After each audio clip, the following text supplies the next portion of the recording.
The topic of today's lecture is efficiency of DC machines.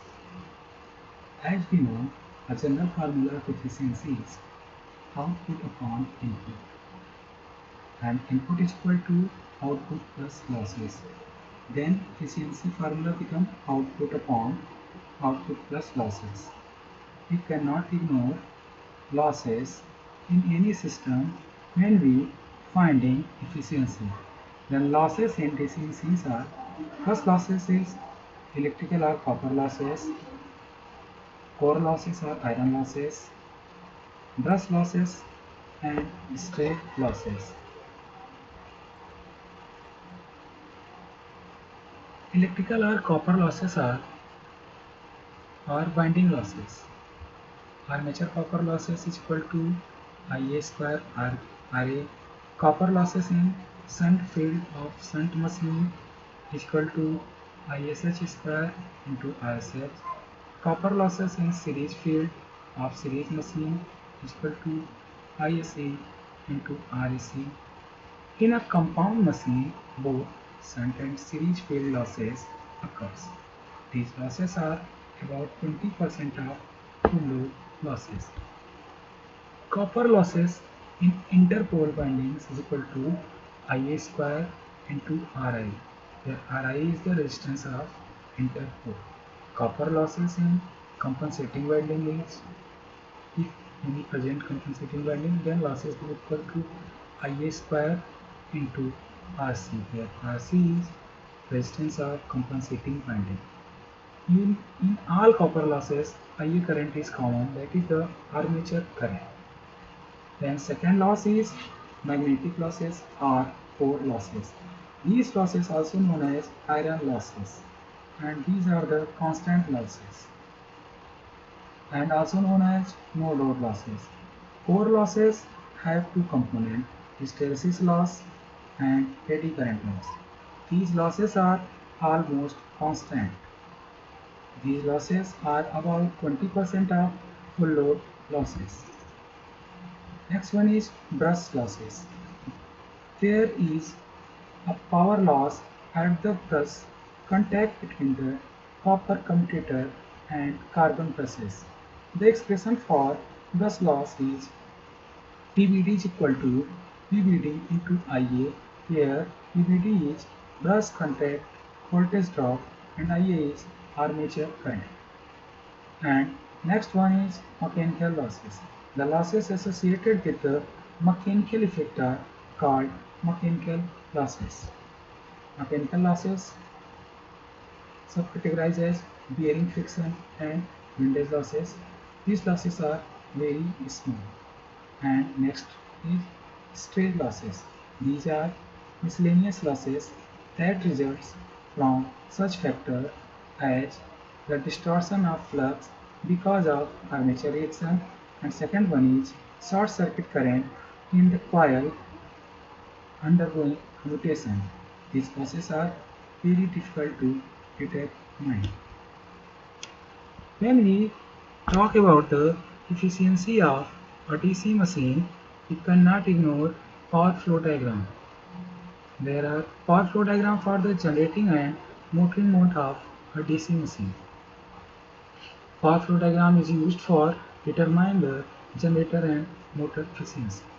The power flow diagram of generator, it consists three parts. Yeah, we can say that power flow in three steps from input to output.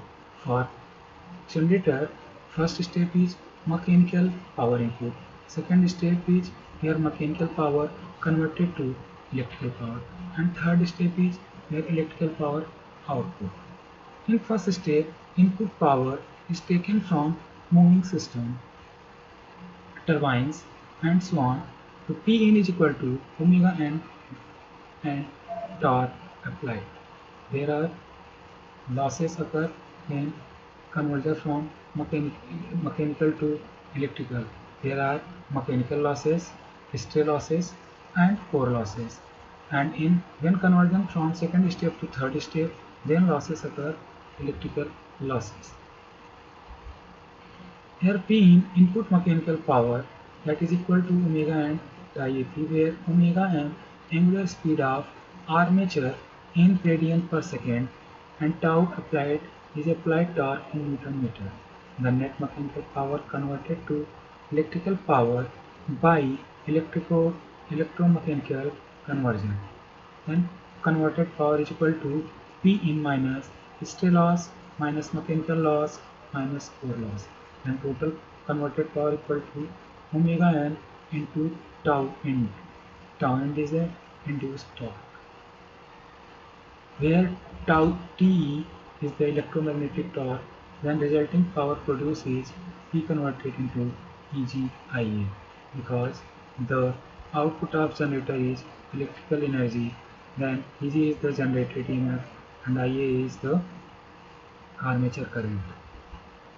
The net electrical power output is P output is equal to power converted minus I square R losses minus S losses, and P output is equal to Vt into IL, where Vt is the terminal voltage and IL is the current delivered to the load. Then next, power flow diagram for DC motor. This is also having 3 steps: first, second and third. Here at input we give electrical energy, and in second step electrical energy converted into mechanical energy, and in third step of power flow here we get mechanical energy. In conversion from first stage to second stage, electrical losses occur, and conversion from second to third stage, a flow of power from second to 3, mechanical losses and state losses and core losses occur. The input electrical power is P is equal to Vt/Ia, where Vt is the terminal voltage applied to the motor and IL the load current drawn from the source motor. Then converted power is equal to P minus copper loss. Power output is equal to omega n into TL, where TL is load torque in Newton meter. Power output is equal to power converted minus core losses minus mechanical losses and state losses. Efficiency of DC machine. For firstly consider for generator. Let RAT, total resistance of the armature circuit, including the brush contacts resistance, at series winding resistance, interpole winding resistance and compensating winding resistance if any, IL output current, ISH current through the shunt field and IA armature current, that is equal to IL plus ISH. Vt is terminal voltage. Total copper loss in armature circuit Ia square into RT. Power loss in the shunt circuit is Vt into ISH. This includes the losses in the loss in the shunt regulating resistance. Mechanical loss is friction equal to friction loss at bearing plus friction losses at the commutator plus windage losses, and core loss is equal to hysteresis loss plus eddy current losses. The sum of the shunt field copper loss and stay loss may be considered as combined fixed or constant losses, because in complete operation of motor these losses complete operation of motor and generator, these losses are constant, do not vary with the load current. Constant loss is denoted by Pk, and that is equal to stay loss plus shunt field copper loss. And total loss can be expressed as Ia square RAT plus Pk. Pk is the denoted by constant loss, and plus VBT plus Ia, where brush drop loss. Then generator efficiency is equal to generator output upon generator output plus losses. Then output is denoted by Vt into IL, and generator output is VTIL, and losses are Ia square RAT plus VBD into Ia plus Pk, where Ia is equal to IL plus ISH. Writing mistake, I denoted, but that is the IL. If ISH is small compared to IL, then Ia is equal to IL.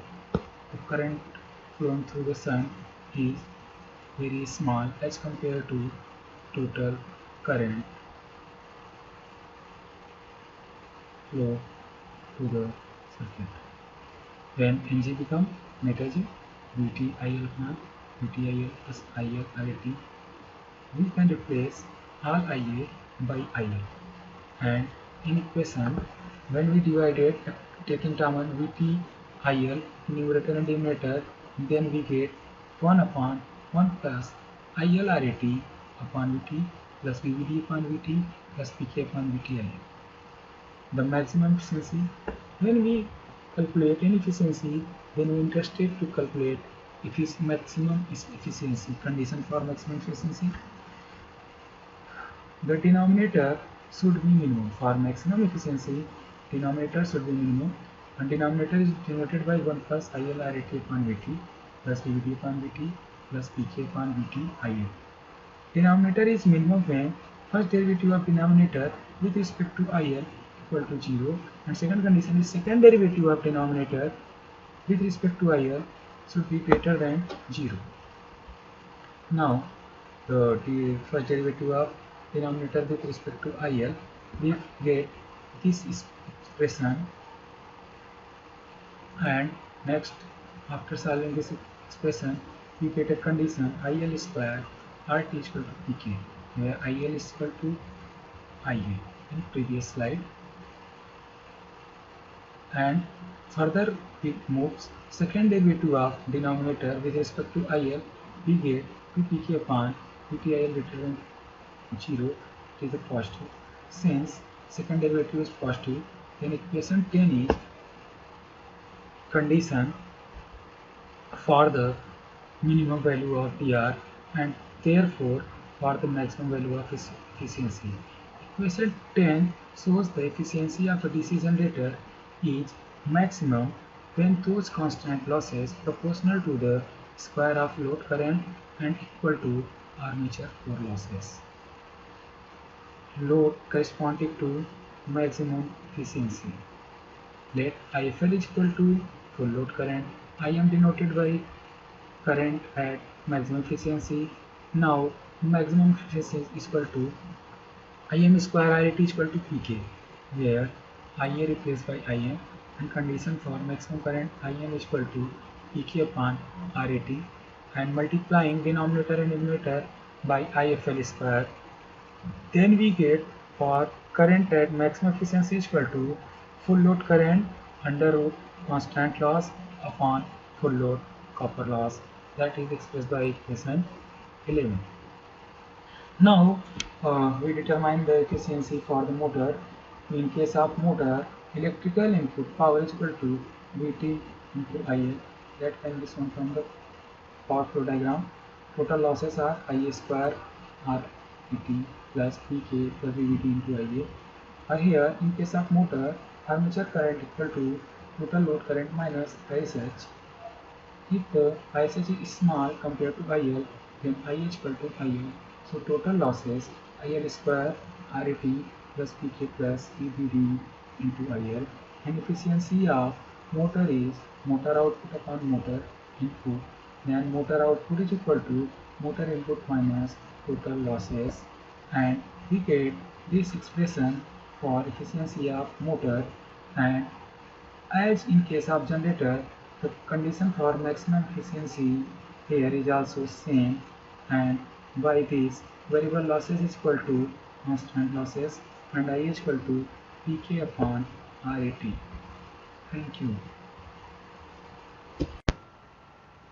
The topic of today's lecture is hysteresis motor. That is the one of the topic of electrical machine, unit 4.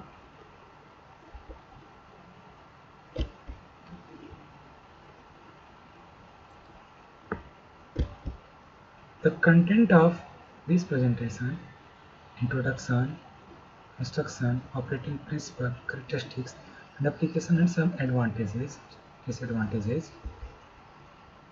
A hysteresis motor is a synchronous motor with a uniform air current and without DC excitation. The hysteresis motor is well known for its noiseless operation. जैसा कि हम जानते हैं कि synchronous motor में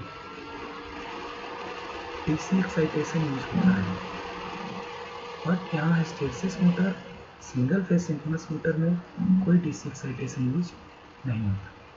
It is a single phase motor whose operation depends upon the hysteresis effect. That means magnetization produced in a ferromagnetic material lags behind the magnetizing force. The torque in hysteresis motor is produced due to hysteresis and eddy current induced in the rotor by the action of the rotating flux of the stator windings. Construction. A hysteresis motor is constructed of 5 main components: stator, single phase stator winding, rotor, shaft, auxiliary winding.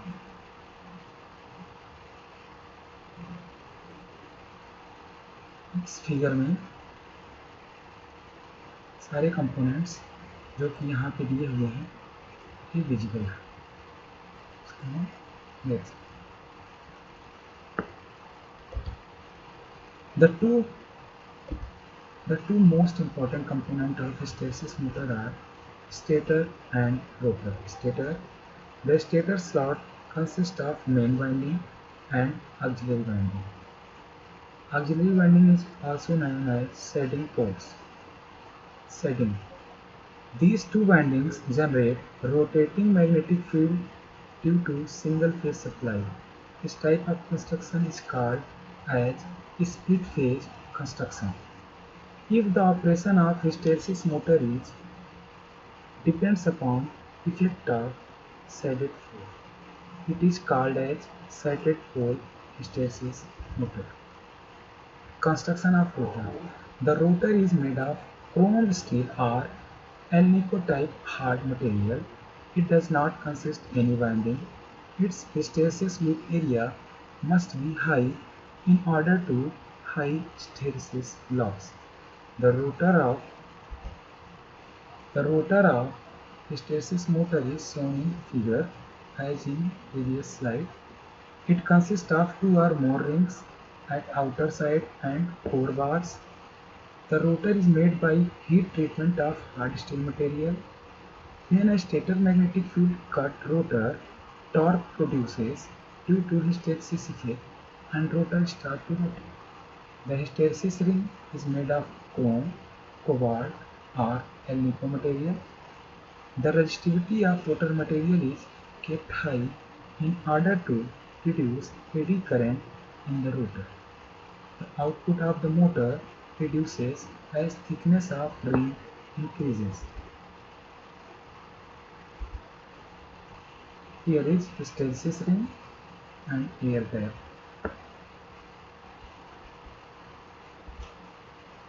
Nature of hysteresis loop required for rotor material is shown in figure B. जैसा कि पहले कहा गया था कि high hysteresis के लिए loop का डायमेंशन एरिया जो है बहुत ज़्यादा होना चाहिए. Working principle of hysteresis motor. Initially, when hysteresis motor is started, it behaves as a single phase induction motor, and while running it, behaves as a synchronous motor. When stator is energized with single phase AC supply, it produces rotating magnetic field.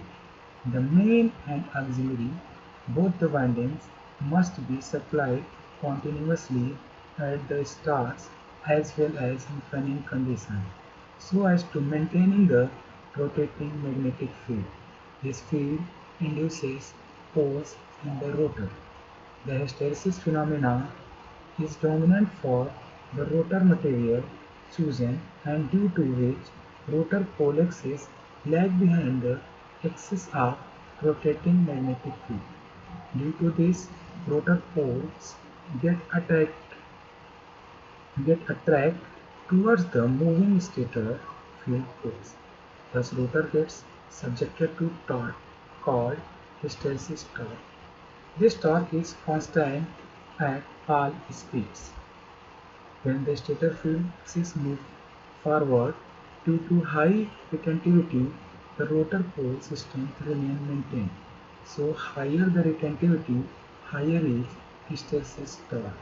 Initially, rotor starts rotating due to combined effect of hysteresis torque as well as torque due to eddy currents induced in the rotor. Once the speed is near about the synchronous, the stator pulls rotor into synchronism.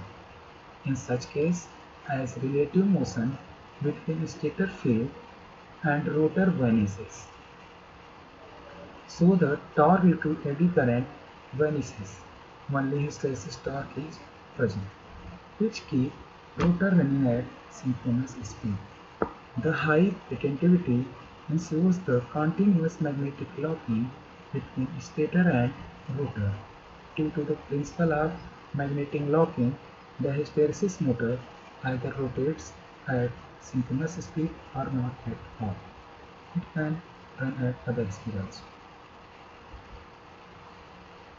The mechanical power developed in rotor can be seen by an equation where Pm is magnetic power and 1 minus S1 where Pm hysteresis load and S is the slip. The torque in the hysteresis motor is produced due to hysteresis loss and eddy current loss. This is the torque hysteresis loss formula where Fr is the rotor frequency, F is stator frequency, S is slip, Pmax is maximum flux density, Ks is constant, which is also repeated in this. Hysteresis torque is Th, that is the Kh into Pmax to the power 1.6 Sf upon S omega s. Here eddy current power loss is also mentioned here, and the torque due to eddy current is also here.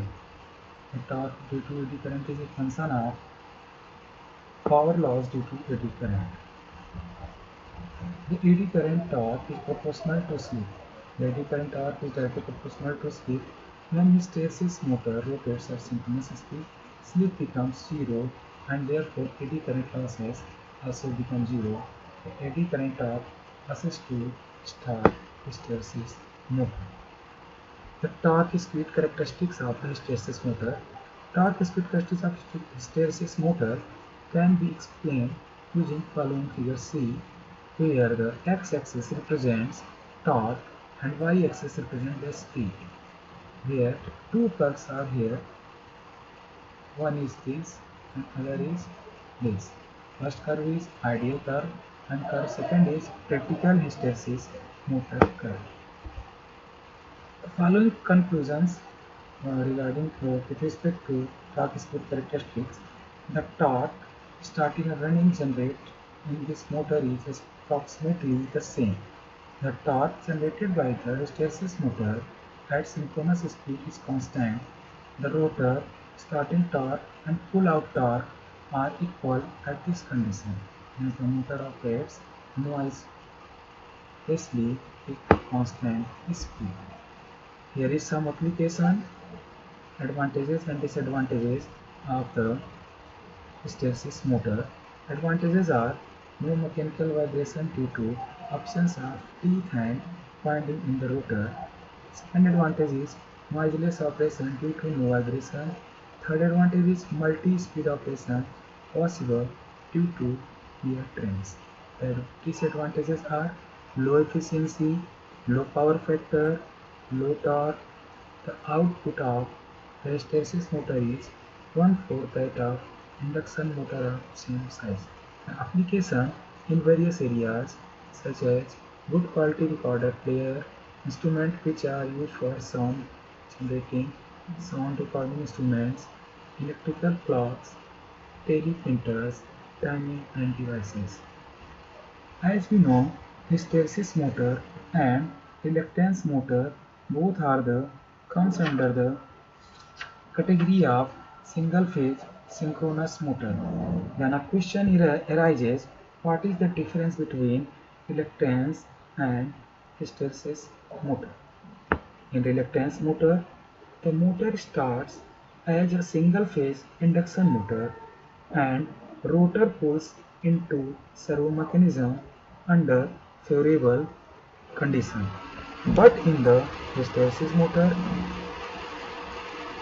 any load gets synchronized with stator poles, provided hysteresis torque is able to accelerate it.